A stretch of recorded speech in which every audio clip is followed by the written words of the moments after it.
Ngayon po sa gospel po natin, yung 10 utos po, alam niyo po, saan po nagmula yun? May idea po ba kayo? May idea po kayo? Nagmula po yun sa lumang bukan. Noon po kasi, yung panahon ni Moises, kasama niya yung mga Israelita na umalis sa kaharian ng Egyptio. Habang sila nagkalakbay, kasi yung mga kasama niya, palaangal maangal, ang dami nilang gustong gawin. Ngayon, bro? Oo, reklamador, tama. Ngayon, napansin niya ang Panginoon yun. Tinawag niya si Moises at umakyat sa bundok ng Sinai. Ngayon, binigay ng Panginoon kay Moises yung 10 utos. Pagbaba po ni Moises doon, nakita niya yung mga taga-Egyptio, kasama sa mga Israelita na sumasamba sa Diyos-Diyosan. Gumawa sila ng sarili nilang bulto.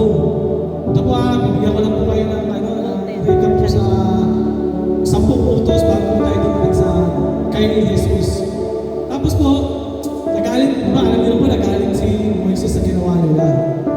Yung tumating na po tayo sa panahon ni Kristo, sa bagong tipan, makukulit pa rin po ang mga tao. Kasi doon pa rin po, hanggang lumang tipan, bago po tumating si Kristo, may yung 10 utos po ng Panginoon.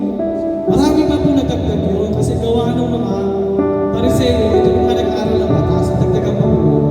Ngayon, gusto po masinong ng mga Pariseo si Jesus. Kaya tinanong niya si Jesus, ano po talaga yung pinakamahalagang utos?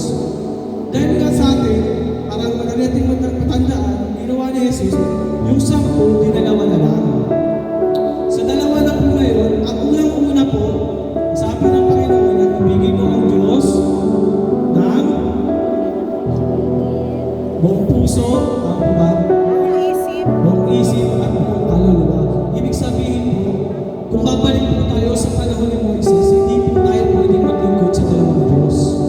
Tanging iisa lang po. Dahil sa palagay ang ating mga Panginoon po natin sinuso po, ayaw po niya naman pa tayo maglingkod. Kagaya po sa pag-lingkod po natin ngayon dito sa gawain, hindi po tayo pwedeng magdalawang isip kung pupunta pa tayo ngayon. Alam po naman po natin kung ano ang ating priority. Alam po natin kung saan po natin ibibigay yung karangalan at papuri sa Panginoon.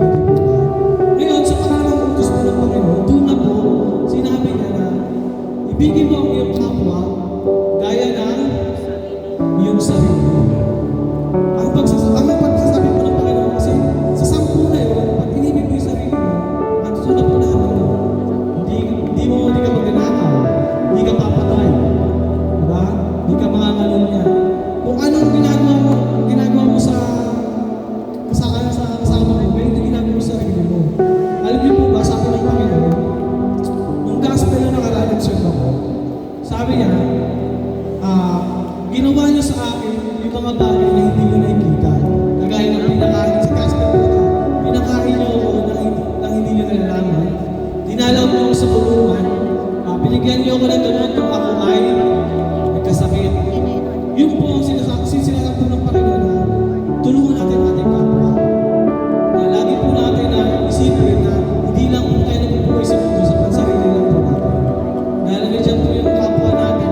Dahil wala din natin nakikita ang Panginoon, nararamdaman na lang po natin siya.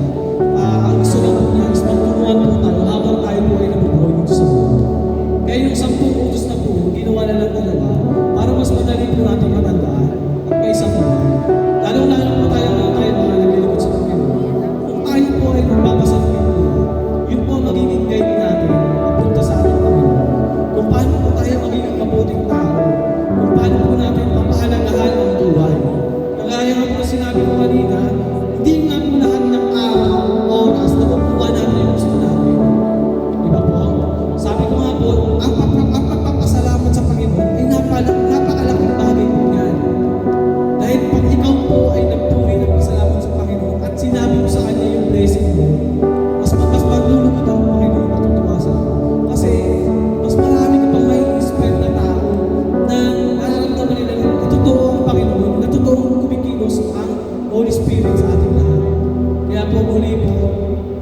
po ay nagpapasalamat at ako po ay napunta sa ating